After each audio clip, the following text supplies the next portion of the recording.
রথযাত্রার প্রীতি ও শুভেচ্ছা সকলকে। সকালবেলায় আমাদের বাড়ি রথ চলে এসেছে আর আমি একটু রথটাও টেনে দিলাম।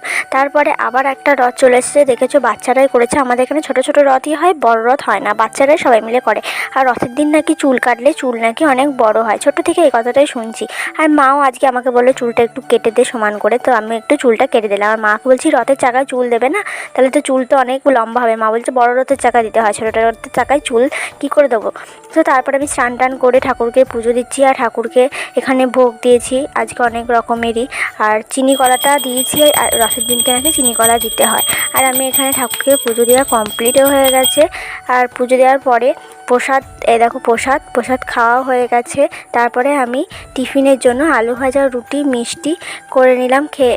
আর তারপরে এখানে আমার বান্ধবী চলে এসেছে, লোকের বাড়ি ঠক করছে, কারণ এখানে একটু দরকার আছে তার জন্য। তারপরে আবার রথ চলে এসেছে, দেখতেই পাচ্ছ।